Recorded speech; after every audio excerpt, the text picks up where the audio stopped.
I'm Jennifer. Like he said, I'm originally from Detroit. I live in LA now. Growing up, I used to love listening to dance music, and I used to love to dance because back then, as you'll find out about, everybody was dancing. And so this show right here, this is a clip that I want to show you. We're going to present to you first the making of the film, and we put together a slideshow. And I wanted to share this clip with you because this is kind of how I spent every day at 6 o'clock p.m. That's when it was time to rock. We rocked nonstop till 7 o'clock. And this is where I would hear a lot of this futuristic sounding music that I fell in love with. And this is called The Scene.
If they could turn it down just a little.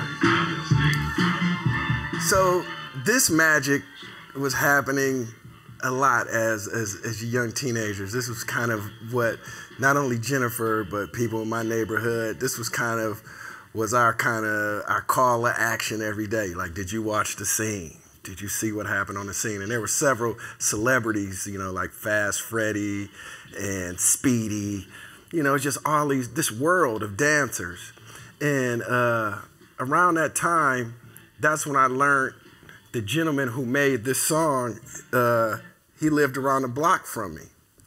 And in him being around the block from me, everybody was kind of into electronic music and turntables. Like, that was the thing. Once we found out that this music kind of came from Juan, who lived around the block, you know, everybody kind of immediately then, not everybody, but a lot of my friends, we gravitated to turntables and beat machines, you know. Just like kids in New Orleans gravitate to brass band instruments, we was gravitating to turntables. And my older brother had a party for me in 8th grade.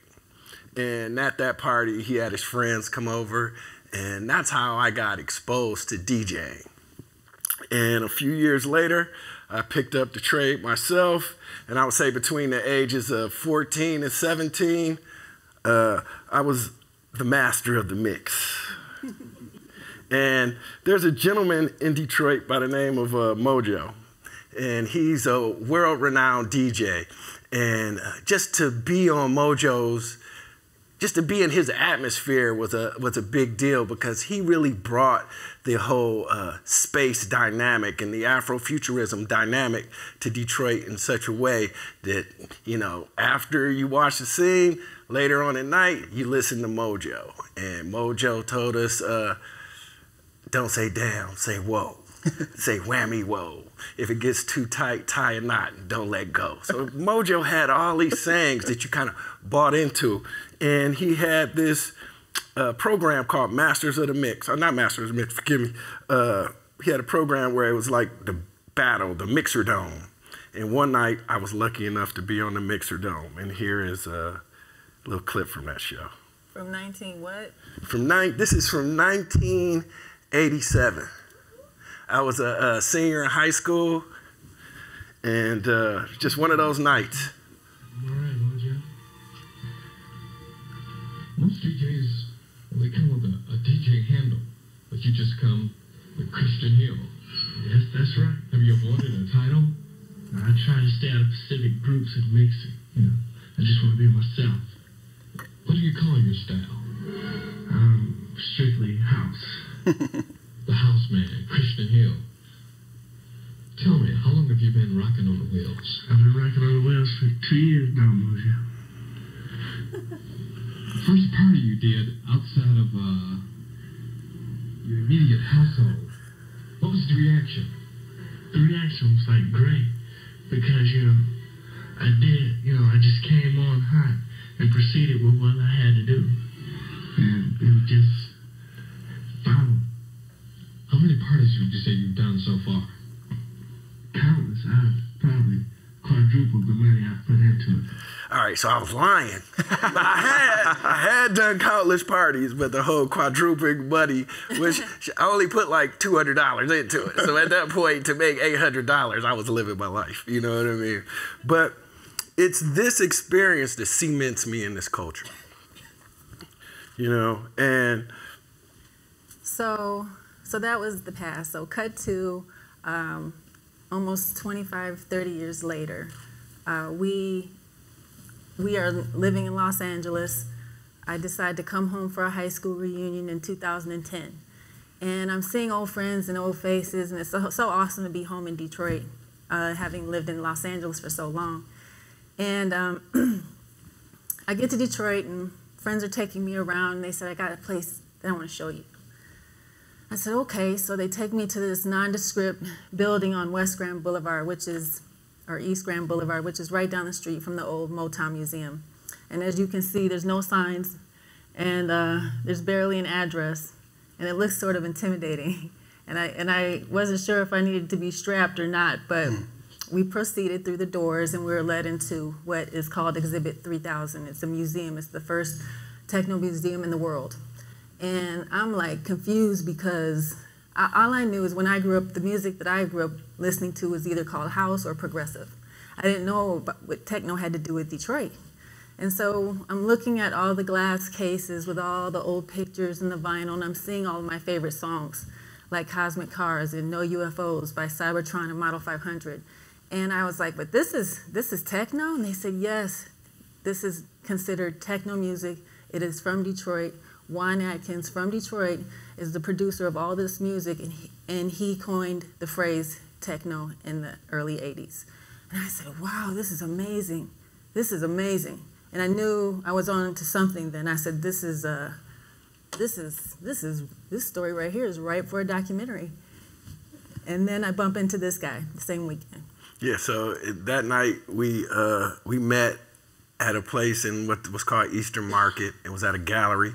And we're talking, and I'm like, yeah, I'm gonna be here in Detroit for a minute because it was at a time I was taking care of my mother, and I was like, but while I'm here, I want to make a movie. And so that was really the first time Jennifer and I had connected beyond like seeing each other at house parties in LA. So once we decided that this was gonna be our route, that we were gonna make a film about Detroit. We didn't know, techno, we were going to involve DJs, but we didn't really, I can't sit here and tell you the film you see today was what we envisioned at that moment. So, let me see. The first gentleman we shot was named Al Esther. We filmed him in 2010. And Al is... he's as visual as they come when it comes to DJ. So let us share a moment of that. I try to make my music as visual as well as audio. I want the listeners to feel what I'm feeling.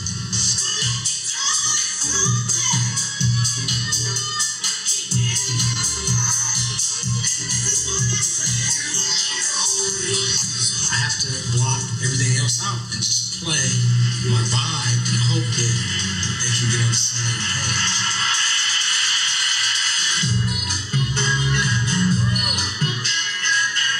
That's nothing that's planned, that's like, okay, when I play this record, I'm gonna drop the bass on here, bring the highs up there. It's just, it all depends on how you feel. It's a feeling. I was 12 years old. No, actually 11 years old. And back then we had radio receivers. All right, so Al, once we filmed Al, and I shared that footage with Jennifer, because I was also shooting a whole bunch of other stuff. I was shooting, at the time, I was also shooting what they call strip club fights, where women in the strip club, they couldn't strip, they would actually fight after. They would box and slap each other. And I was like, yo, I'm filming this, and I'm filming Al. And Jennifer reacted to Al in such a way that we knew that this was the way to go in terms of making a film, of following these DJs. And at the time, we were under the pseudonym of Techno Mecca. A friend of ours had been shooting a film for 8 years prior to us even starting. So he asked me to cut the film because I'm an editor by trade. I worked on a show called Masters of the Mix. It was a DJ battle shows on BET in 2009. And my friend David Granderson, who was the producer of Techno Mecca, came and asked me to edit his film. And at that time, I was like, bro, we're kind of starting our own thing. And so we kind of merged into being Techno Mecca, the Detroit Sound Project.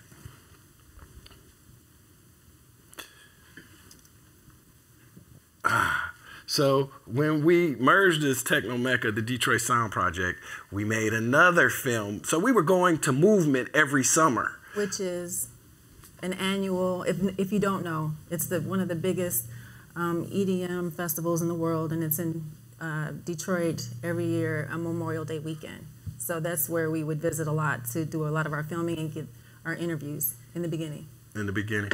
And in doing that, again, while we're making stuff, we're cutting pieces, microfilms, just so people in the community don't think that we're just coming, filming, and not doing anything with the footage that we're shooting.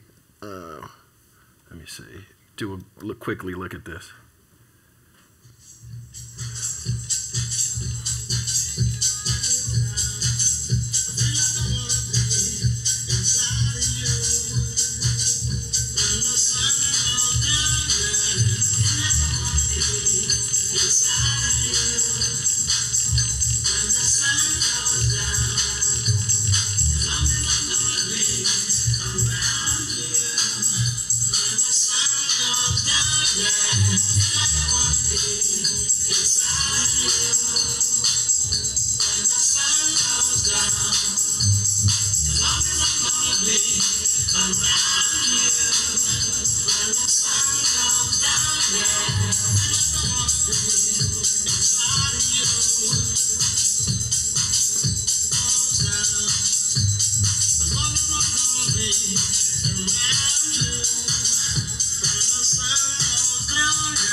So this piece is just a mixtape. There's no dialogue. So editorially, I'm trying to mimic the world that we're now in. Like, I'm trying to give you the vibe of the dance floor through my editing and through putting this piece together. So this is probably like a 7-8 minute piece. Maybe has anywhere from 10 to 12 DJs playing songs from their set.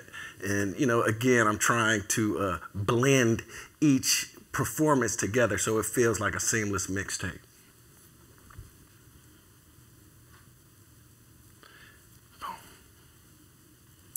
So then we decided to start calling ourselves, we had to have a name. And we didn't have a title yet for a film, or if it even was going to be a film at that time. For a moment, we thought we were going to do a reality show on DJs from Detroit or something. We weren't really honed in on doing this documentary thing. And so we had to have a name, and we had to figure out how to start making money to support this travel habit and edit habit and that whole life. And so we came out with Detroit Sound Project. We started calling ourselves that, and we started getting t-shirts made and sweatshirts made and starting to kind of bring brand awareness to our project and the work that we were doing, as well as we thought we were going to be able to make some money off of t-shirts. And so that was back in 2013.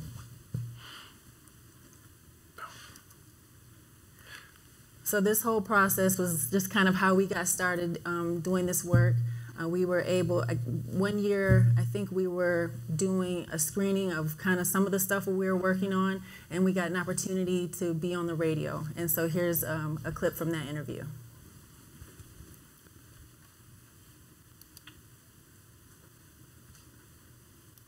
Is like Sorry. All right, there we go. 1075 home of that Ricky Smiley morning show. This is the hottest 99 countdown tonight, ladies. And I got some very important people in the building. We're gonna kick it a little bit about techno and the history in Detroit. And let's welcome in Kristian. Okay, you are with I'm with the Detroit Sound Project. tell us a little bit about that. Man, the Detroit Sound Project is like a three-part series looking at kind of all the music's coming out of Detroit. And right now we're doing our first piece, which is called Techno Mecca. And it's kind of an inside look at how a lot of our DJs and how our music has kind of like grown worldwide and influenced cultures that we have no idea. So before we get here, it's like we were still trying to figure it out. We had grown from we're going to do a reality show to now we saw it as a three-part series. You know, we could do techno, then we could do Jay Dilla, and then we could do, like, we just had all these ideas about just how we could take our passion of, you know, filmmaking and Detroit and turning it into a product. But we were still, like you'll see, we're still trying to figure it out at this point. And one night, one of our T-shirts shows up on Arsenio.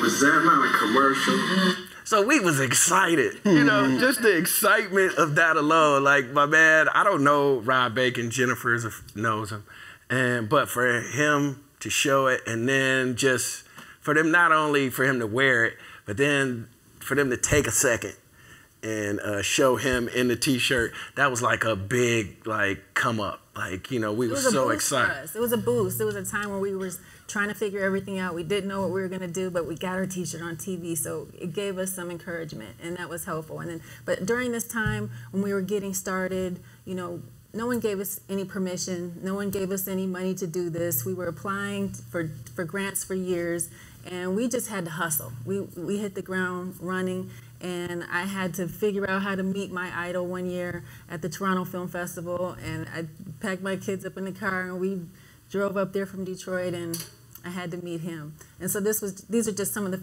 photos from along our journey. Yeah, Michael Moore, he was definitely somebody who Jennifer was excited to meet. And at the time, I was like, man, I ain't going up there to see him. But looking back on it, I wish I would have went and I could have a picture too. But.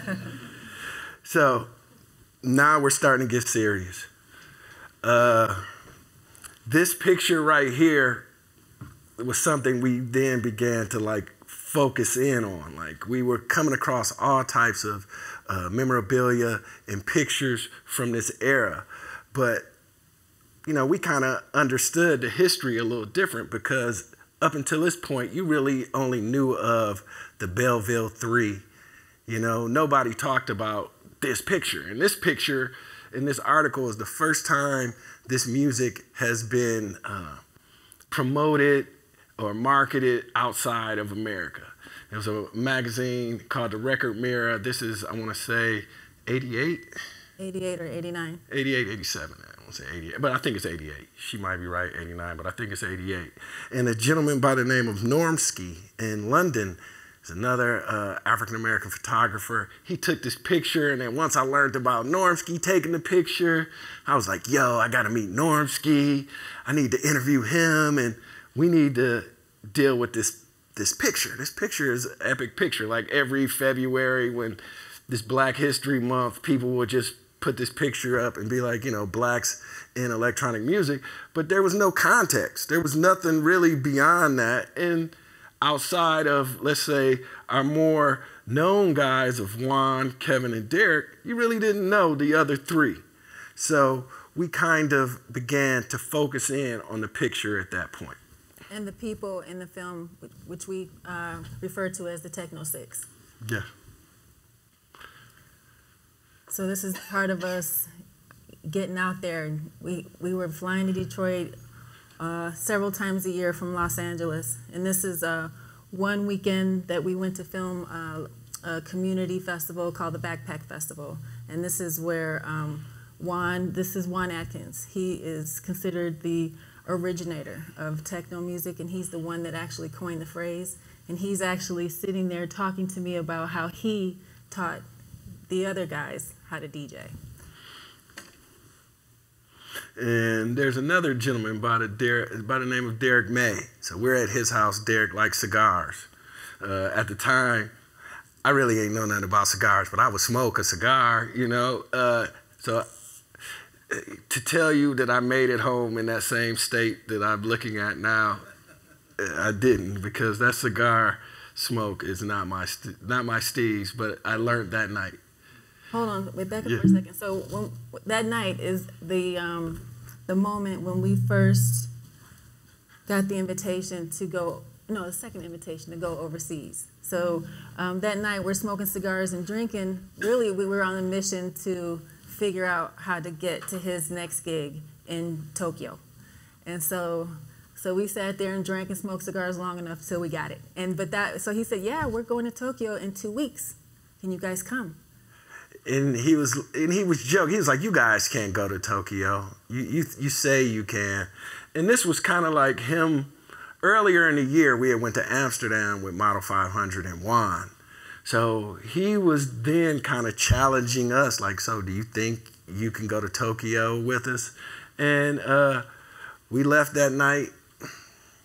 And he said yes. Yeah, of course we could go to Tokyo. So we left that night, and that's when I did my first Facebook fundraiser. And I raised $4,000 in 5 days. And we were in Japan that following week. 2 weeks later, I was converting that money to yen. I stop here because this gentleman, Eddie Folks, he's in the picture that of all 6 guys.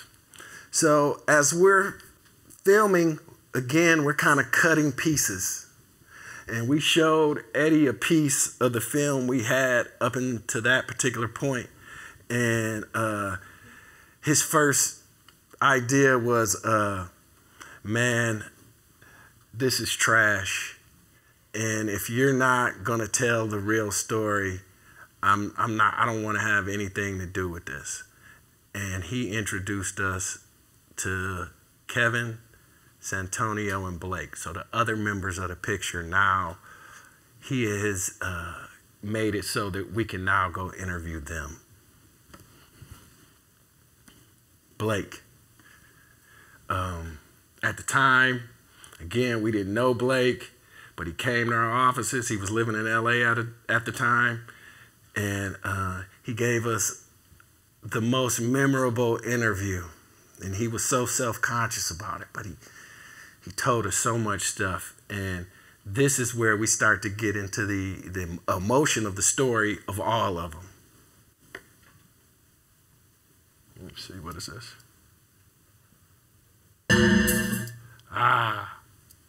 Magic.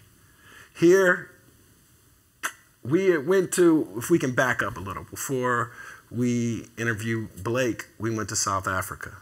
And in South Africa, we were chasing Big Game. Big Game is Richie Hawtin. Richie Hawtin is a Detroit techno. He's considered a pioneer. He studied underneath the guys in the picture. And he has, I don't know if you guys know, does anybody know who Richie Hawtin is in here? So you know he's a big-time superstar.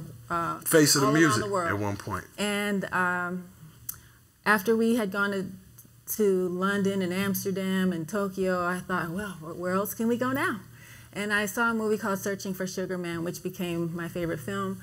Has anyone ever heard of Searching for Sugar Man? Okay, so you guys know that this takes place pretty much in South Africa. And I thought, wow, how can I connect Detroit techno with South Africa? I would love to go there. And I prayed on it. And the next thing I know, they announced the headliner for the Cape Town Electronic Music Festival the following January, and the headliner was Richie Hawtin. So I said, okay, now here's our connection. And so we reached out. Facebook was new at the time, and got in touch with the promoters, and Derek May helped us get to Richie, and we were able to go to South Africa for the first time, meet all these new people, as well as Richie Hawtin, and we got enough footage and great interviews for a short film called Detroit Sound Project, Electric Roots, the Detroit Sound Project. And so this is the trailer from that.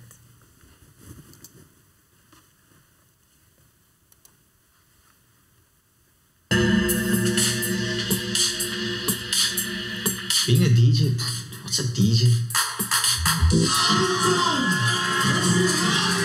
How am I going to be different from the DJ who played before me or the one who's going to come after? Music has allowed me to connect with new people, travel the world, and to kind of live and breathe. The scene just has slowly gained enough momentum.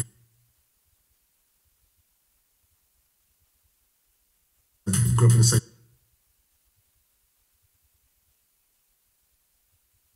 yourself really. Where we're from, with our political situation, we were never what we are today. What advice do you give me to become like you guys and travel all over? Just capture this moment in your mind. Coming to South Africa, it really reminds you how deep music can touch people and bring people together, and how important for me and for many people electronic music is. It's almost as if it's taken this many years since the first democratic elections for people to really start to think about how to make a festival like this together. All right, so what Jennifer is lovingly leaving out of the story about South Africa is that this time we didn't go to Facebook to get the money. We went to a small television station called the Africa Channel. And the deal was I was to shoot for the Africa Channel for 29 days in South Africa and Uganda, and they would pay for half of the trip, or they would pay for the trip, and just for us turning over footage that they wanted shot. So mind you, we filmed Richie Hawtin on the 3rd or 4th day. So we had 25 more days to kind of figure out South Africa. And that's where like all this other footage came from, and meeting all these other DJs that we follow up and that we met at the Cape Town Electronic Music Festival. So this film in 2014 took us to the Cannes Film Festival, Cannes, however you pronounce it. And since that was where it was like, dude, I'm trying to come back to France, and I'm looking forward to hopefully bringing guys there, give them drum machines there. But this took us to France. This film, took us to France, and the other film we made, Postcards Mandela, got us an NAACP award nomination. So it was just like, bam, we came out. Both of our short films were highly regarded to some degree. So we thought at that time we were going to get the money for our film because we're proving to people that we make dope films, or we make great films. This is my first time using my brand new 5D. I don't hold the camera. This is the camera guy. And this is the first photo that I took that I thought was pretty good in focus. And this is Richie Hawtin and Kristian in the t-shirt. And this was my moment where I could exhale, because this, like he said, it was the 3rd day, but it was just like go, go, go, go for months prior to this moment. And then when I took this photo, then I said, okay, now we've got the interview. We're mission accomplished. So this was a highlight for me at that moment. And like we said, we came out, people were like, yo, top 5 music documentaries to see in 2015, because we thought we would just start editing a feature and be done. And really up to that point, I had just only done 20 minutes. 24 minutes. So I really hadn't matured to be the filmmaker strong enough to do a feature, but I didn't know that yet, you know. But that's why we're here 5 years later, 4 years later. So in this time, you know, our social media, we were developing social media skills, and all of a sudden we get this Facebook message from a Dmitry in Russia. And he says, hey, I like what you're doing. You guys should come here. We'll throw a fundraiser for you. And I said, okay, Dmitry, nice to meet you. When can we come? And he says, oh, you can come in August. I said, okay, we're there. So I didn't even know what was going on politically at the time when I said yes. And I think Edward Snowden was living in the airport at the time. People said, why are you doing this? What does this have to do with that? And I said, I don't know. They said there's a scene there. We're going. So we really took a chance. We really didn't know these people. They didn't really have a website or anything like that. But, you know, he was genuine. Dmitry was genuine over. All I heard was, come on, and we'll throw you a fundraiser. So I said, okay. I'm trying to remember how we put that budget together, but we did it. But anyway, at any rate, when we finally arrived in Nizhny Novgorod, Russia, which is, you have to take another plane there after you get to Moscow. It's like, you know, it's like a small plane. Yeah, we landed in the airport as Snowden was living in the airport. And so, but he sent his friend Tatiana, who was kind of like our host there at the time. And so she had a banner, and she greeted us, and we were so happy for a smiling face and a warm welcome in this really dark and grungy-looking airport in Nizhny Novgorod.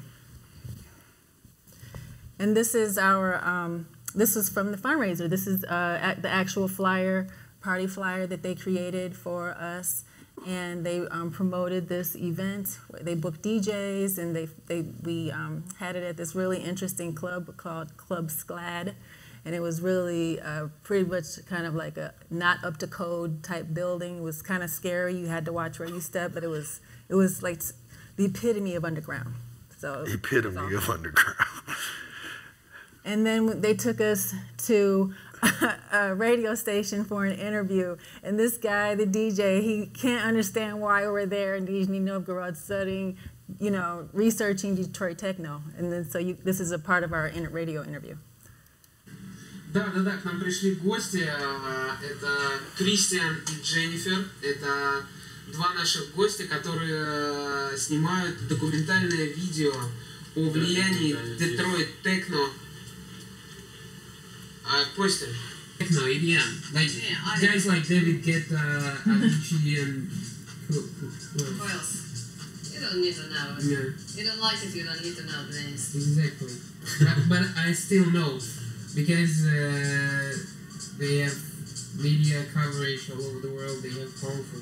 I'm talking about that techno, which is like artificial, but it still has soul. Yeah. All right, so these guys, they were hip, you know, and we really were thankful that they invited us, because on the way back, we stopped in London, and we were able to kind of now understand the Berlin connection when meeting Moritz von Oswald, who was doing a show with Juan Atkins at the time. And that really made us think, okay, now we got to get to Berlin. We go to Berlin, and we meet up with the gentleman who gave us the title for our film. Guy said, give drum machines, Mike Huckabee. And Mike Huckabee is a great character. He's somebody who I've known since high school. We used to DJ together. So just 30 years later, to be sitting up in a restaurant in Berlin talking dance music was a dream come true. Again, we're at Cannes Film Festival here. And, you know, just one of the interviews we had at the time. Like, Cannes was, for me, it was an amazing experience. I got to hang out, I got to party, got to meet a lot of people and try to sell my film to people all over the world, from Sweden all the way to India, over here talking about Electric Roots, you know, shot in South Africa, we're from Detroit. And one of the things I learned at that moment was that we were basically a film without a home, you know. We were from Detroit. We were entered in this film festival as a South African film. The South African contingent was like, you're not a South African film.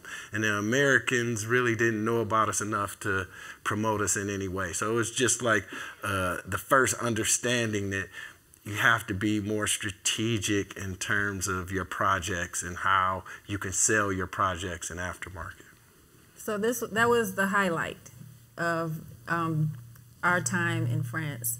As you can see, he's having a good time with our other producer, Delmar. You don't see me. I was sick the entire 9 days of my trip. So sick, I had 2 eye ulcers, and I had a horrible stomach flu the entire trip. Eye ulcer.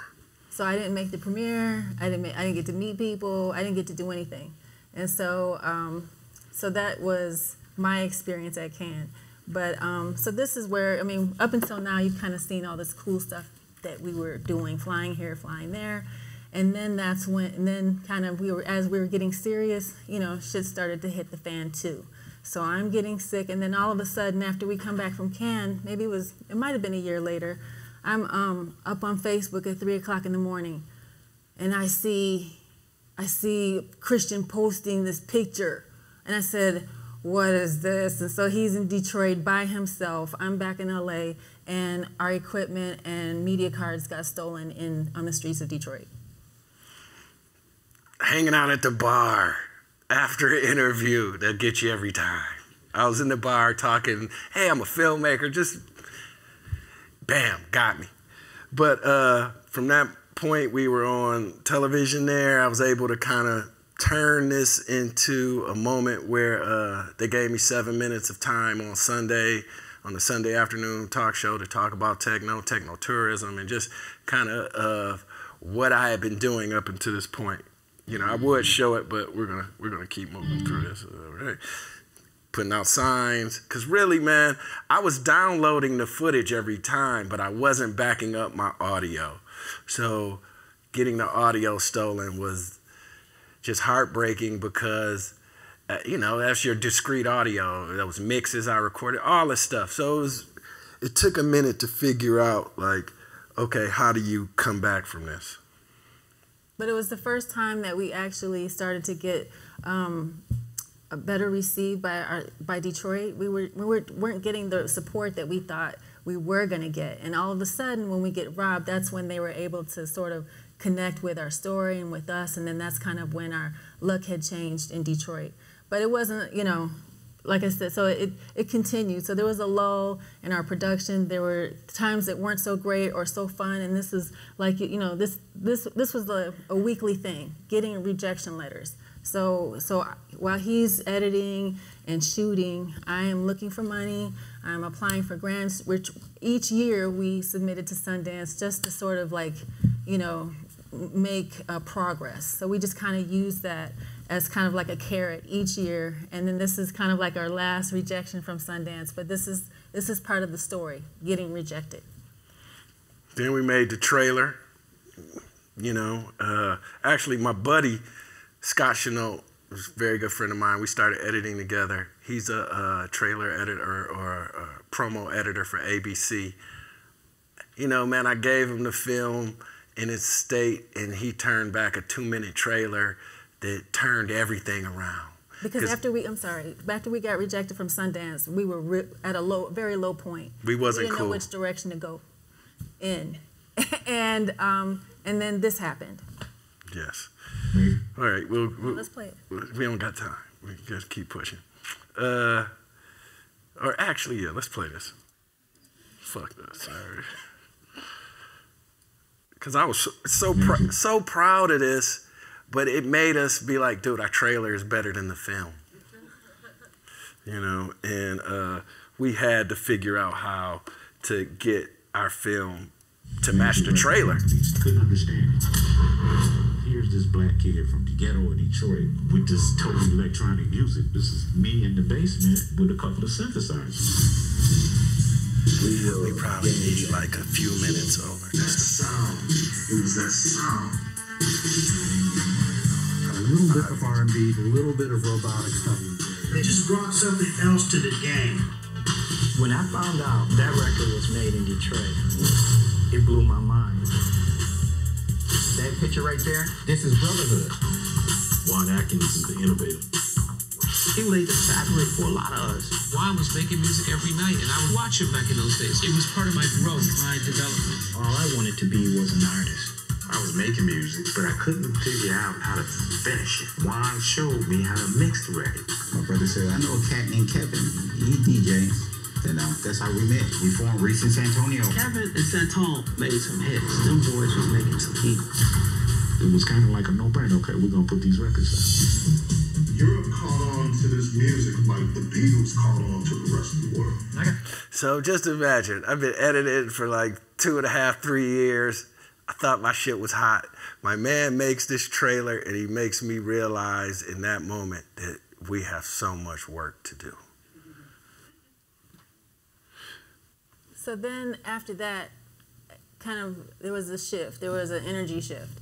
And we were given the opportunity to go and pitch our film to in a really intimate space in Detroit with other people who could kind of help us in a way. So we went to, this was in 2018, this last summer, and we were in Detroit and we pitched and we showed our trailer, and then all of a sudden people started coming up to us offering us help in various different ways, and that's when really everything changed. And from there we got into another film independent program that helped us and connect us with even more people in entertainment that could help us. And this was our kind of announcement in Variety. So this was a milestone for us to finally have our project and our names in Variety. And this is something that Kristian posted on Instagram, of course. So then from there, we got these other opportunities to screen at other schools like Berkeley School of Music here. We also filmed at Duke University as well as MIT for the Open Media Doc Lab. And we were finally able to start to figure out really who our audience was and get feedback, great feedback that we couldn't have paid for. Like, we didn't have money to do focus groups, but all of a sudden we started getting these awesome invitations to talk to academics and start getting really good feedback that helped us in our edit process. And then one of the opportunities that we got at Good Pitch was from Kickstarter and POV, or PBS, American Documentary. And they told us that if we would do a fundraiser with them, they would help. And I didn't know what that meant at the time, but we did everything we could to put our package together.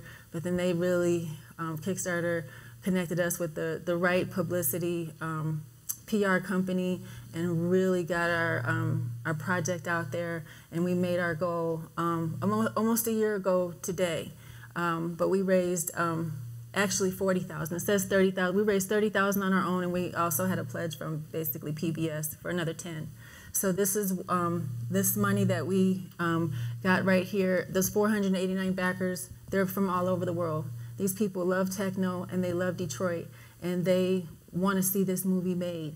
And so shout out to them. Shout out to everybody that really got us to this point, because what you're seeing today, I mean, what we've been showing at different, like this was the Detroit Free Press Film Festival. We showed our work in progress there as well, and we wouldn't have. We got to this point basically from the money that we raised from the Kickstarter, from these 489 people from all over the world. And not only do we have all these backers, but we have this amazing team now that are from all over the world. The person that designed our poster, Bruno Morfitt, he's from South Africa. Tom Edwards is from South Carolina. We have people all over the country and all over the world that are rooting for us and helping us every day. And then this is like kind of like where it becomes full circle for me as a producer and a mother. When we did the university tour a year ago, I was able to bring my children. My son here was 9, and he said he was paying attention, during these screenings. And so I talked about it with his teacher, and he said for Black History Month, he wanted to do a presentation of his own on Detroit techno. So this is him explaining to his kids in the city of Calabasas what techno is and where it really came from. Oops. Let's see that. That's so cute. I'm doing this because I'm trying to spread the word as an activist. Juan came up with the name techno, and it's important to tell our own stories, and it's also important to see the greatness in ourselves. Woo, heat. Yes, so this is our artwork. This is where we are. And, you know, at the time, man, I was excited. Like, just put everybody's name on here. But if I had to do it all over again, I wouldn't put everybody's name on. But it's okay. And then, go ahead. So the poster has become something that we just thought it was going to be our working poster. We've been using it for 2 years. Everybody seems to love it, and on posters and everything. And so it's still our poster. And but what we also started to do, and this, I just have this kind of long vision. It's just really been important for me for this stuff to be taught in schools. And so in addition to our two-dimensional documentary film that you're about to see, we've also been doing this work with schools like we're doing here. And we feel like this information should be taught in schools. And we're starting to do like a Black History Month campaign. And so this was our kind of like a first foray into this, and we created this piece, and that just kind of started our social media campaign and in terms of the Black History Month. But that's always been really important to me. But this is just kind of like where we're going to end this making of segment. Yes, and I will introduce the film. Go for it. This is, you're seeing Act 1 of our 3-act film. Right now we're a little under an hour, 20 minutes, but that's why today we're sharing with you the first 42. And after it's over, feel free to give us any insight or any questions, because we use that information to make this better. Since our last screening at the Hirshhorn Smithsonian Museum in Washington, D.C., we have made, which was 2 weeks ago, we have made edits to the film. So you're seeing everything that we're showing you today is what we would say is fresh out the box. We're also showing after the 42 minutes ends, please don't move, because we'll then show another 4 minutes that deal exactly with Chicago and kind of the Chicago part of our story. And some of the students here at DePaul, they did an excellent job of shooting B-roll and stuff for us, which is in that piece, and that's why I wanted to share that. So with that being said, enjoy the film, and we'll talk to you afterwards. Thank you.